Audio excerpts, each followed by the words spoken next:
Você está ouvindo o Reciclamec, o podcast que transforma conhecimento em consciência ambiental. O Reciclamec é um projeto de extensão da Universidade Presbiteriana Mackenzie. Nosso objetivo é transformar o que aprendemos em sala de aula em conhecimento acessível e útil para a sociedade.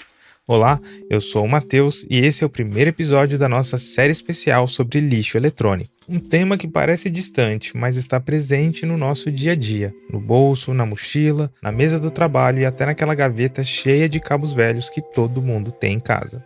E no episódio de hoje, a gente vai entender o impacto ambiental do descarte incorreto de lixo eletrônico. O que ele causa, por que é tão perigoso e o que podemos fazer para mudar este cenário. Quando falamos de lixo eletrônico, estamos falando de qualquer equipamento elétrico ou eletrônico que não tem mais uso. Celulares, notebooks, televisões, pilhas, cabos, eletrodomésticos, tudo isso faz parte desse tipo de resíduo. O problema é que dentro desses aparelhos existem substâncias perigosas como chumbo, mercúrio e cádmio, que são altamente tóxicas. Quando jogados no lixo comum, esses materiais acabam indo parar em aterros ou lixões, onde com o tempo contaminam o solo, lençóis freáticos e, consequentemente, a água que bebemos. E para você ter uma ideia, um único celular pode contaminar até 150 mil litros de água. Parece absurdo, mas é verdade. E se você parar para pensar que o humano gasta em média 150 litros de água por dia, estamos falando de aproximadamente 2 anos e 9 meses de consumo de água.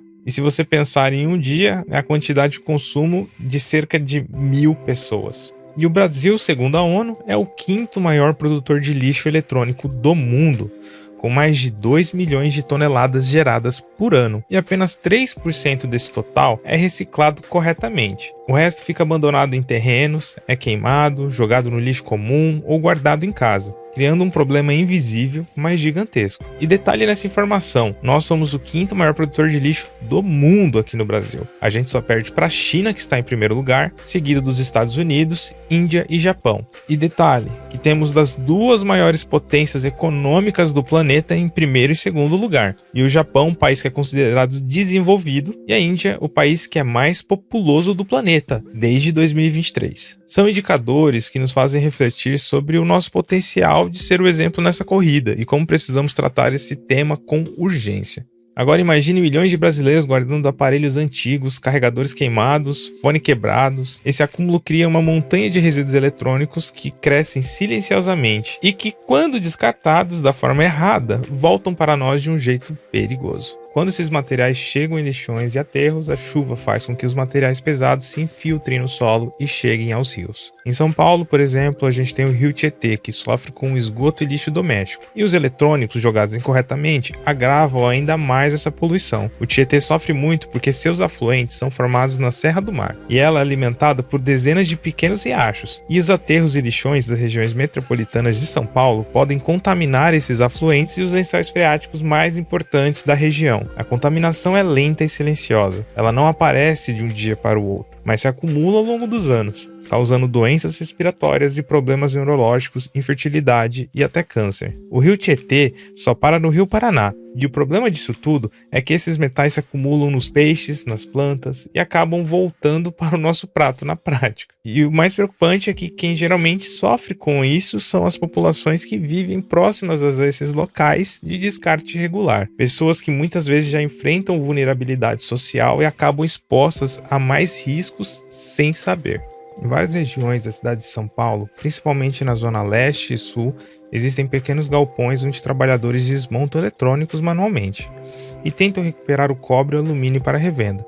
Uma forma de renda, sim, mas também uma forma perigosa. Sem luva, sem máscara, sem equipamento de proteção, muitos se queimam com fios para separar os metais e quando solta sua fumaça tóxica no ar, eles acabam sendo contaminados e contaminam também o ambiente, colocando a própria saúde em risco. Mas o problema aqui não é falta de vontade, é falta de capacitação. Se houvesse mais projetos de educação ambiental e técnica, essas pessoas poderiam trabalhar com segurança e se formalizar e participar de um modelo de economia circular, em que o lixo eletrônico se transforma em oportunidade de trabalho e renda. Essa ausência de incentivo cria o que a gente pode chamar de paradoxo das políticas públicas. O lixo eletrônico é um problema ambiental, mas também poderia ser parte da solução econômica. Falta estrutura investimento e programas consistentes que conectem reciclagem, inclusão social e desenvolvimento sustentável. E quando o poder público falha em garantir esses cuidados, o resultado pode ser trágico. E o caso mais emblemático dessa negligência aconteceu em Goiânia, em 1987, e ficou conhecido como o acidente com o Césio 137. 2 catadores encontraram o equipamento de radioterapia abandonado em um prédio que havia sido demolido. Eles não sabiam do que se tratava. Eles levaram o aparelho para casa, curiosos com o brilho azulado do pó que havia dentro do equipamento. Aquele pó era Césio 137, um material radioativo extremamente perigoso. Por dias, eles e outras pessoas manusearam o material sem saber o risco que corriam. Em pouco tempo, dezenas começaram a adoecer. O resultado foi devastador. 4 pessoas morreram diretamente contaminadas, entre elas uma menina de apenas 6 anos. Mais de 600 pessoas foram expostas à radiação e casas inteiras precisaram ser demolidas. A cidade ficou marcada por anos, um trauma coletivo que começou com algo simples: o abandono de um equipamento sem descarte adequado. Esse caso é extremo e é um lembrete poderoso. Mostra o que acontece quando não há informação, fiscalização e responsabilidade sobre resíduos perigosos. E embora o Césio 137 não seja lixo eletrônico comum, ele representa o mesmo problema: o descuido. Deixar para trás o equipamento sem destino certo é sempre um risco.